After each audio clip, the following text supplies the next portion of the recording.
কিভাবে একটা মানুষকে পাথর মেরে হত্যা করা হয়েছে।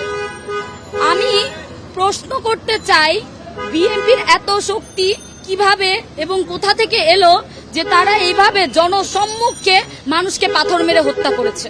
তারা কি জবাব দিতে রাখে না? লিটারালি আমরা দেখতে পেলাম যে বিষয়টা জনসম্মুখেও হয়েছে, পিছন থেকেও হয়নি, লুকিয়েও হয়নি, জনসম্মুখে হয়েছে। তার মানে তারা একটা এক্সাম্পল দাঁড় করিয়েছে যে যদি আপনারা চাঁদা না দেন বা কোনো ব্যবসায়ী যদি চাঁদা না দেয় সেক্ষেত্রে তারা কোন পর্যায়ে যেতে পারে। এবং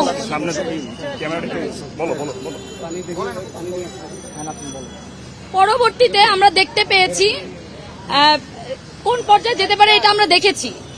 এবং আমি এখানে আরেকটা বিষয় বলতে চাই যে মিডিয়া কি করেছে, এই যে এতগুলো মিডিয়া সাংবাদিক 9 জুলাই বর্বরতার মাধ্যমে তাকে কিভাবে হত্যা করা হয়েছে, একটা টিভি মিডিয়াও একটা সাংবাদিক ভাইরাও এটা প্রচারণা করেনি কেন?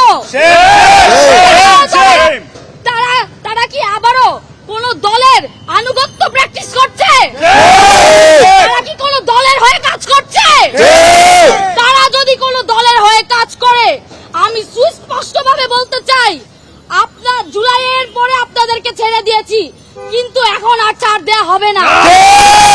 আমরা জানি আপনাদেরকে কিভাবে ঠিক করতে হবে।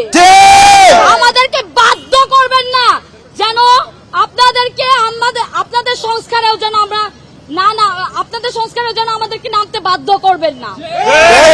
আরেকটা কথা বলতে চাই, ডক্টর ইউনূস একজন নোবেল বিজয়ী হয়ে প্রধান উপদেষ্টা হয়ে এখানে বসে আছে, কিন্তু 1 বছরে সে ল অ্যান্ড অর্ডার পর্যন্ত ঠিক করতে পারেনি।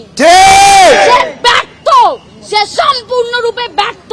আমি প্রশ্ন রাখতে চাই সে কি করছে, এবং বলতে চাই যদি আপনি এখনো ভাজা সোজা না করে দাঁড়ান এবং যদি কঠোর ব্যবস্থা না নেন এবং দায়িত্ব না নেন, আমরা আপনাদের উদ্দেশ্যে রওনা হব। 1 বছরে কি করেছেন সেটার জবাব আপনাদের দিতেই হবে। 24 জুলাই গণঅভ্যুত্থানকে ধারণ করি এবং নতুন ভাবে বাংলাদেশ গড়ার লক্ষ্যে কাজ করেছি। আমরা চেয়েছি বাংলাদেশে কোনো সন্ত্রাসবাদ কিংবা কোনো ধরনের চাঁদাবাজি যাতে না হয়, সেটা যে কোনো দলই হোক, যে কোনো গোষ্ঠী হোক, নির্দিষ্ট কোনো দলের জন্য আমাদের এটি বাধাবন্ধকতা নাই। কিন্তু আমরা দেখেছি গত 9 জুলাই যেভাবে একজনকে আমরা শুনেছি উনিও নাকি একটি নির্দিষ্ট দল করতেন, সে কোনো দল করুক বা কি করুক সেটা আমাদের দেখার বিষয় না। আমরা চাই সবার নিরাপত্তা। যে জন্য 24 জুলাই গণঅভ্যুত্থান ঘটেছিল সেটি যদি ব্যর্থ হয়, সে আওয়ামী লীগ হোক না বিএনপি হোক, সেটা আমার দেখার দরকার নাই। আমরা সেটা যদি ইন্টারিমের কেউ হয়ে থাকে, আমরা সাধারণ শিক্ষার্থী রাজপথে নেমে আসবো। আজকে আমরা এখানে সমবেত হয়েছি দল মত নির্বিশেষে, কেউ কোনো রাজনৈতিক দল কে কি করেছে সেটা আমাদের লক্ষ্য নয়। আমরা এখানে সাধারণ শিক্ষার্থীদের পরিচয় সবাই একত্রিত হয়েছি। আমরা জানান দিতে চাই, এই ধরনের ঘটনা ঘটে থাকলে, ভবিষ্যতে যদি আরো ঘটে থাকে, সুষ্ঠু বিচার যদি নিশ্চিত না করতে পারেন, ইন্টারিমকে কিভাবে জবাবদিহিতা করতে হয় সেটা আমরা দেখিয়ে দিব।